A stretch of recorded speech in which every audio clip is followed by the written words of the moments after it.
जोहार झारखंड में हूं संतोष गंगवार। बुलेटिन की शुरुआत करेंगे हजारीबाग से मिल रही बड़ी खबर के साथ। टॉर्च की रोशनी में इलाज मामले से जुड़ी इस वक्त की बड़ी खबर। वीडियो वायरल करने का नोटिस सहिया सरिता को कारण बताओ नोटिस जारी किया गया है। सहिया ने धमकी देने का आरोप लगाया। सहिया ने निलंबन की आशंका भी जताई। सिविल सर्जन ने धमकी की बात को नकारा। कोई धमकी नहीं, ऑडियो वायरल करना सहिया की गलती। बाबूलाल मरांडी ने पोस्ट कर सिस्टम पर सवाल उठाए हैं। तो इस वक्त की बड़ी खबर आपकी टेलीविजन स्क्रीन पर। हजारीबाग से बड़ी खबर, टॉर्च की रोशनी में इलाज मामले से जुड़ी है बड़ी खबर। वीडियो वायरल करने पर नोटिस जारी किया गया। सहिया सरिता को कारण बताओ नोटिस दिया गया है। सहिया ने धमकी देने का आरोप लगाया। सहिया ने निलंबन की आशंका भी जताई। सिविल सर्जन ने धमकी की बात को नकारा। कोई धमकी नहीं, ऑडियो वायरल करना सहिया की गलती। बाबूलाल मरांडी ने पोस्ट कर सिस्टम पर सवाल भी उठाए। आप लोग की गलती नहीं है। मेरा हाथ में थमा दिया गया है और वो बोलते हैं कि मेरा पहुंच इरफान सर के तक है और स्वास्थ्य मंत्री मेरा है, इसलिए आप लोग को निलंबित भी कर दिया जाएगा। ये भयभीत की अभी भयभीत में हम जी रहे हैं। सभी को खड़ा होकर मेरी तरफ से विनती है कि सही उचित जो आवाज उठाए हैं उसी आवाज को दबाने का कार्य कर रहे हैं। इसलिए हम लोग बहुत दुखित हैं, पूरे सहिया दुख में है। अगर यदि सही इंसाफ नहीं हुआ तो हम लोग अनिश्चितकालीन शुमार से हम लोग बैठ जाएंगे। पूरे कार्य को हम लोग यहीं पर स्थगित कर देंगे। ये प्रभारी का अधिकार और कर्तव्य की बात है। वो क्षेत्र उसके क्षेत्र की बात है। उसने स्पष्टीकरण पूछने की बात कही है, तो स्पष्टीकरण पूछना उसका काम है। वो तो पूछेगा ही कि आपने किस कंडीशन में आप वीडियो बनाए, और यदि आप बनाए हैं तो इसका हम आपसे सो कॉज पूछेंगे, उसका जवाब दीजिएगा। इसमें तो यही बात है, धमकाने वाली बात तो कहीं है नहीं। तो ये तो उसका अधिकार है, वो तो पूछेगा। अब ये अपना सहिया जवाब देगी। और दूसरी बात है कि इस बात को लेकर के सहिया फिर वो इसको टेप करती है। इससे तो सहिया का मानसिकता को पता चलता है। ये तो बहुत ही गलत है। हम लोग देख रहे हैं क्या कंडीशन, कैसे इसको सॉल्व कर सकते हैं प्रॉब्लम।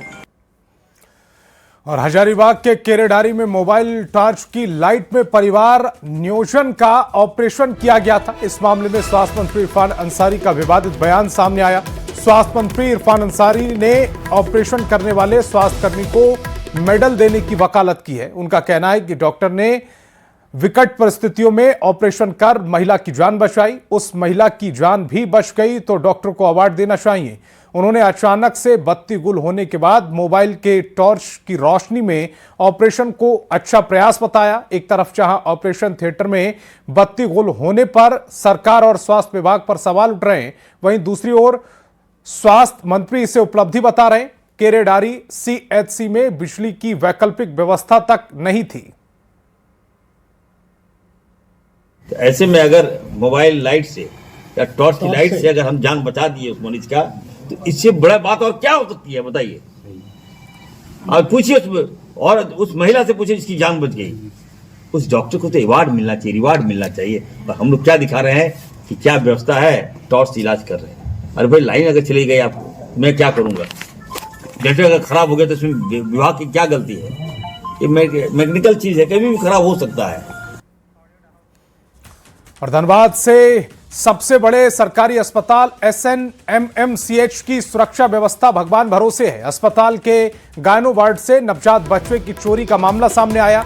जांच करने के बाद नाम पर नवजात बच्चे को वार्ड से ले जाया गया। बच्चे के लिए दंपति रात भर हलकान रहे, लेकिन उन्हें बच्चा नहीं मिल सका। बच्चा चोरी की घटना पर हंगामा होने पर सरायडेला थाना प्रभारी मौके पर पहुंचे और मामले की जानकारी ली। अस्पताल प्रबंधन सीसीटीवी जांच का भरोसा दे रहा है। दरअसल टुंडी की रहने वाली सरिता मरांडी ने 25 दिसंबर को बच्चे को जन्म दिया था। शनिवार रात 8 बजे नर्स के वेश में एक महिला पहुंची थी और जांच के लिए बच्चे को ले गई थी। इसके बाद से उसका कोई पता नहीं। अस्पताल के वरिष्ठ प्रबंधक ने कहा कि बच्चा गायब होने के मामले में जांच की जा रही है और सीसीटीवी की जांच के बाद ही सच्चाई सामने आएगी। बोला कि यहाँ पर बैठे रहना और हम बच्चा जांच करके ला देंगे। हाँ? तो हम वहाँ पर बैठे हैं तो बच्चा तो अभी तक नहीं गिर रहा है। तो हम बोले कि देखेंगे, तो पूरे हम जाके देखे तो नहीं मिला। तो नीचे गए, जाके सिस्टर लोग को पूछे तो वो लोग बोल रहे कि जांच करने के लेके गई है तो वो ला के देगी तुमको। हल्ला हो रहा है पीडियाट्रिक डिपार्टमेंट में कि वहाँ पर बच्चा को दिखाने के लिए गया था, फिर वहाँ से वापस आता है और हम लोग अभी अनुसंधान में ये कर रहे हैं कि ये सीसीटीवी कैमरा खोल के देख रहे हैं तो बच्चा ले जाते हुए दिख रहा है। इसमें बच्चा आगे कहाँ तक गया है इसका अनुसंधान हम लोग कर रहे हैं। आगे का कैमरा हम लोग अभी फॉलोअप कर रहे हैं, इसके बाद कोई भी जानकारी हो तो उसको अपडेट करेंगे। नवजात बच्चे को कोई लेके चला गया है, इसी सूचना मिली है। इसी के सत्यापन के लिए आए थे। अभी सीसीटीवी कैमरा देखना है, उसका ऑपरेटर आया नहीं है, आता है तो देख लेते हैं क्या घटना घटी है। और खबर बोकारो से, जहां पुलिस ने चोर गिरोह का खुलासा किया। गिरोह के 7 सदस्यों को गिरफ्तार कर लिया गया, साथ ही 2 नाबालिगों को भी डिटेन किया गया है। इस चोर गिरोह ने 44 बंद घरों को निशाना बनाया था और घर में रखे जेवरात और अन्य सामान के साथ पैसे की चोरी की थी। आरोपियों के पास से 90 ग्राम सोना, जिसकी बाजार में कीमत 10 लाख रुपए से ज्यादा है, 5 किलो चांदी जिसकी कीमत 9 लाख से ज्यादा है, 2 बाइक समेत कई सामान बरामद किए हैं। पूरे क्षेत्र में जो भी चोरी की घटनाएं जो हो रही थी, लगातार बैक टू बैक हो रही थी, उन लगभग सभी घटनाओं में ये जो गैंग था ये शामिल था। तो उसी आधार पे ये टोटल 7 लोगों को और 2 विधि विरुद्ध किशोर निरुद्ध किया गया और अरेस्ट किया गया रिस्पेक्टिवली।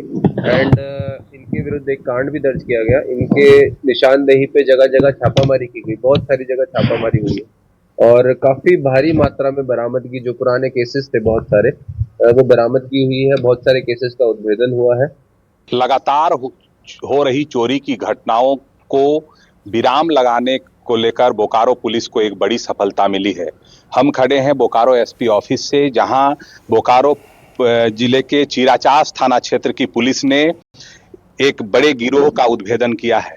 इस गिरोह ने बोकारो के विभिन्न थाना क्षेत्रों में 44 चोरी की घटनाओं को अंजाम दिया था, जिसमें इस गिरोह के सदस्यों ने बंद घर को निशाना बनाते हुए घर में रखे जेवरात, पैसे और बर्तन, टीवी की चोरी कर ली थी। हम बात करें तो चिराचास थाना में के 20 केस, बालीडी ओपी के 5 केस, बालीडी थाना क्षेत्र के 4 केस, चास मुफस्सिल थाना क्षेत्र के 2 केस, बीएससीटी के 3 केस, सेक्टर 4 थाना के 4 केस, सेक्टर 12 के 6 केस का उद्भेदन हुआ है।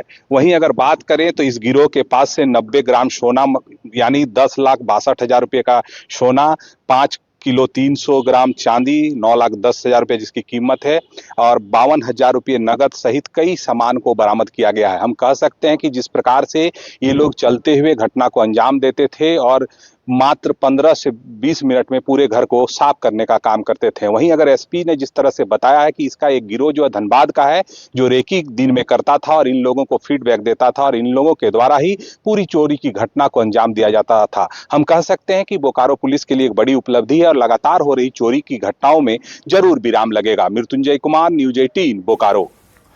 और खबर चतरा से, जहां सिमरिया थाना क्षेत्र के कटिया तुम्बा पतरा गांव स्थित एक घर से प्रतिबंधित कोडीन सिरप बरामद किया गया है। जो कोडीन सिरप तुम्बा पतरा गांव निवासी हितामन गंजू के घर से बरामद किया गया। बरामद सिरप 42 पेटी है। भारी संख्या में कप सिरप बरामद होने के बाद जहां एक और तस्करों में हड़कंप मच गया, 3 नामजद तस्करों के खिलाफ केस दर्ज कर पुलिस आगे की कार्रवाई में जुट गई। घर में मतलब आप देख ही सकते हैं, ये घर है जी। हम लोगों ने 45 पेटी बरामद किया। तो ये तो आप देख ही सकते हैं कि हम लोगों को जैसे ही जानकारी मिली, गुप्त सूचना मिली, हम लोग तुरंत रेड किए और दवा को सीज कर रहे हैं और आगे की विधिवत प्रक्रिया की जा रही है। तो ये एक मैसेज भी देने के लिए है और हम लोग को आगे भी जहाँ जहाँ सूचना मिलेगी, और हमको लगता है कि ये काफ़ी बड़ी मात्रा, क्वांटिटी बहुत ज़्यादा है, 45 पेटी। तो इसको सीज करने के बाद जो भी एक्टिव हो रहे होंगे तो वो कहीं ना कहीं समझ जाएंगे कि सिमरिया में इस तरह का एक्टिविटी करना मतलब उनके लिए फ्रूटफुल नहीं रहेगा। रांची के जगन्नाथ मंदिर परिसर में 2 बाइक में अगलगी की घटना को अंजाम दिया गया। इसे मंदिर प्रबंधन ने सुरक्षा व्यवस्था में चूक बताया। मंदिर प्रबंधन के अनुसार ना तो पुलिस गश्ती ही नियमित होती है और ना ही डीसी की ओर से सुरक्षा गार्ड को समय पर वेतन दिया जाता है। इस वजह से जगन्नाथपुर मंदिर की पहाड़ियां नशेड़ियों का अड्डा बनता जा रहा है। बाइक में अगलगी के पीछे किसका हाथ है, इस बारे में जानकारी नहीं मिल पाई। अधिक जानकारी दे रहे हैं संवाददाता ओम प्रकाश। रांची के जगन्नाथपुर मंदिर में आज सुबह एक बड़ा हादसा हो गया। इस हादसे में 2 बाइक बुरी तरह जलकर खाक हो गए। आशंका व्यक्त की जा रही है कि किसी असामाजिक तत्वों के द्वारा मंदिर परिसर में इन वाहनों को आग लगाया गया है। पूरे मामले को लेकर धुरवा थाने में शिकायत भी दर्ज कराई गई है। फिलहाल पुलिस इस पूरे मामले की जांच पड़ताल कर रही है। जो सीसीटीवी फुटेज है उसे भी खंगाला जा रहा है ताकि जो जिस तरह से ये आग लगी इसके पीछे क्या कुछ वजह है इसे जानकारी जो है वो हासिल की जा सके। लेकिन जिस तरह से ये पूरी घटना हुई है उससे कहीं ना कहीं जो मंदिर की सुरक्षा व्यवस्था है, जो यहाँ पर तमाम कवायदे हैं, उस पर सवाल जरूर उठ रहे हैं, क्योंकि आशंका व्यक्त की जा रही है कि किसी असामाजिक तत्वों के द्वारा ही इस पूरी घटना को अंजाम दिया गया है। तुरंत सूचना मिलने पर मैंने फायर एंड सेफ्टी धुरवा को फोन किया। फिर उन लोगों ने गश्ती दल भेजा फायर एंड ब्रिगेड को, और थाना में भी फ़ोन किया मैंने, धुरवा थाना में भी, तो उनके द्वारा भी आया गया है, निरीक्षण करके गए हैं। एक चीज़ है कि विगत कई वर्षों से हम लोगों का या पर्सनली मेरा भी अपना एक मांग रहा है कि ये चूँकि बहुत ज़्यादा पहाड़ी क्षेत्र है और लाइटिंग की कमी तो था ही, दूसरी चीज़ है कि पेड़ पौधे होने के कारण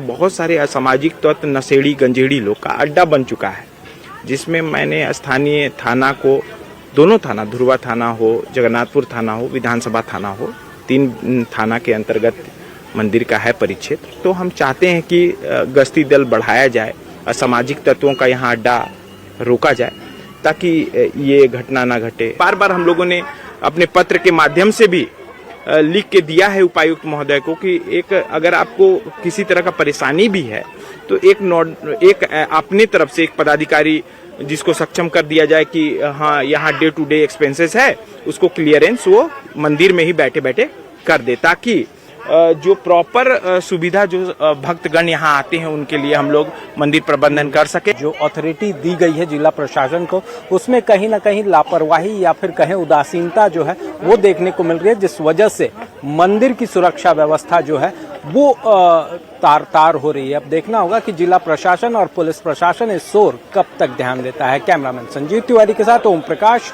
न्यूज़ 18 रांची।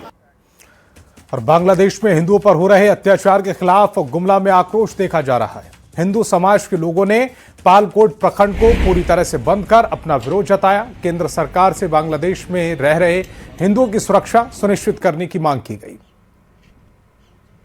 हिंदुओं पर हो रहे लगातार हमलों के खिलाफ में आज गुमला का पालकोट प्रखंड में इसका आक्रोश देखा जा रहा है। विभिन्न हिंदू संगठनों के द्वारा में आज पालकोट प्रखंड को बंद किया गया। आप तस्वीरों के माध्यम से देख सकते हैं, इस वक्त मौजूद हैं हम गुमला के पालकोट प्रखंड में। यहाँ पर सुबह से ही सभी दुकानों को शांतिपूर्ण तरीके से मान सकते हैं कि बंद कर दिया गया है। लगातार जो हमले हो रहे हैं, बांग्लादेश में हमारे हिंदू भाई के साथ बर्बर तरीके से उन लोगों का शोषण हो रहा है, उन लोगों का कत्लेआम हो रहा है। हमारे बहन बेटी के उसके विरोध में हम पालकोट के जितने भी हिंदू समाज के व्यक्ति लोग हैं वे इस बंद का आह्वान किए हैं। हमारे हिंदू भाई के साथ जो अन्याय हुआ बांग्लादेश में,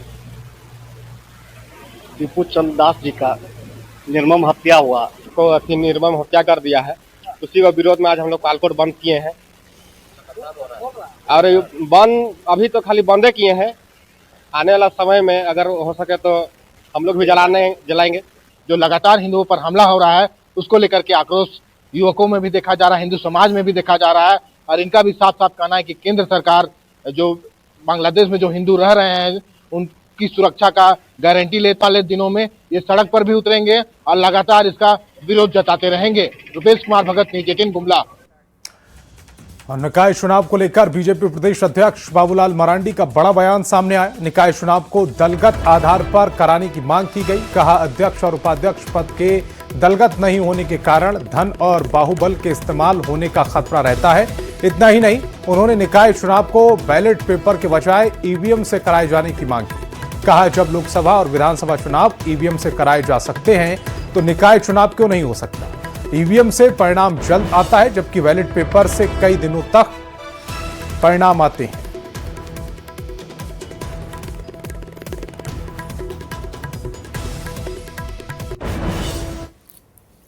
चुनाव की घोषणा हो जाए। हम सब ने ये मांग की है कि एक तो दलीय आधार पर चुनाव हो।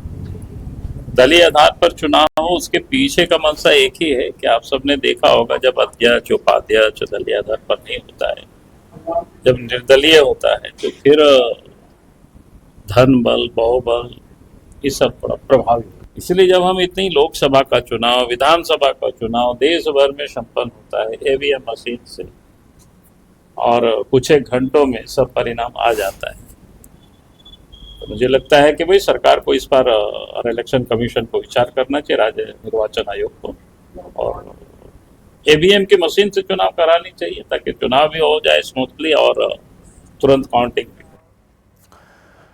अब बाबूलाल मरांडी के बयान पर जेएमएम और कांग्रेस ने पलटवार करते हुए कहा कि ईवीएम में बीजेपी की जान बसती है, ईवीएम खत्म हो जाए तो बीजेपी खत्म हो जाएगी। पहली बात तो ईवीएम में भारतीय जनता पार्टी की जान बसती है, और ईवीएम खत्म तो भाजपा खत्म। ईवीएम के जन्मदाता जो देश रहा, जापान ऐसे देश, उन लोगों ने ईवीएम को त्रुटिपूर्ण माना और ईवीएम से चुनाव वहां बंद हो गए। अब जब रास्ता साफ हो रही है तो हम चुनाव हो और सत्ता का विकेंद्रीकरण हो, इसका पक्षधर है। जहां तक दलीय आधार का बात है, उस पर सरकार अपना फैसला ले। अब बड़ी खबर रांची से। झारखंड बीजेपी प्रवक्ता अजय साहा से 5 लाख रुपए रंगदारी मामला सामने आया। 20 दिसंबर को बीजेपी नेता अजय साहा को व्हाट्सएप पर मैसेज भेजकर प्रोटेक्शन मनी के तौर पर 5 लाख रंगदारी मांगी गई थी और पैसे नहीं देने पर गंभीर अंजाम भुगतने की चेतावनी दी गई। अजय साहा की ओर से पुदांग ओपी में दर्ज शिकायत पर रांची पुलिस ने कार्रवाई करते हुए 26 दिसंबर को 2 आरोपियों को गिरफ्तार किया। अजय साहा ने बताया कि रंगदारी के लिए मैसेज करने वाले ने अपना कनेक्शन अमन साहू गैंग से बताया था। मुझे व्हाट्सएप पे एक मैसेज आया था। मैसेज करने वाले ने कहा कि वो अमन साहू गैंग से जुड़ा हुआ है और मैसेज में प्रोटेक्शन मनी का डिमांड किया गया। जैसे एक आम नागरिक को करना चाहिए, उसी तरह से मैंने तुरंत इसकी सूचना यहाँ के जो पुलिस पदाधिकारी है उनको दी, और 20 तारीख की घटना थी। उसके बाद प्रॉम्प्ट एक्शन लेते हुए रांची पुलिस ने उनको जो है कल गिरफ्तार कर लिया है, और अभी जो पूछताछ है वो पूछताछ का सिलसिला चल रहा है। लेकिन जैसा कि प्राइमा फेसी मालूम चल रहा है, ये कोई प्रोफेशनल गैंग से नहीं है। ये लोग एक तरह से हम कह सकते हैं कि जो नए नए क्रिमिनल एक्टिविटीज़ में युवा शामिल हो जाते उस तरह के लोग हैं। और मैंने भी रांची पुलिस से कहा है कि जो भी सहयोग होगा मैं इसमें उनकी पूरी मदद करूंगा, ताकि और भी किसी लोगों को इस तरह की परेशानी रांची में ना हो। रांची से बड़ी खबर मिल रही। राष्ट्रपति के आगमन को लेकर ट्रैफिक में बदलाव किए गए हैं। 28 से 30 दिसंबर तक ट्रैफिक व्यवस्था में बदलाव किए गए। सुबह 4 बजे से रात 8:30 बजे तक वाहन प्रवेश बंद रहेंगे। दोपहर 2 बजे से रात 8:30 बजे तक वाहनों का परिचालन बंद रहेगा।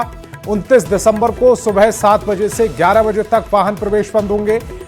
29 दिसंबर को ही शाम 4 बजे से रात 8:30 बजे तक वाहनों का प्रवेश बंद रहेगा। 30 दिसंबर को सुबह 8 बजे से शाम 4 बजे तक भारी वाहन का प्रवेश जो होगा वो बंद रहा जाए।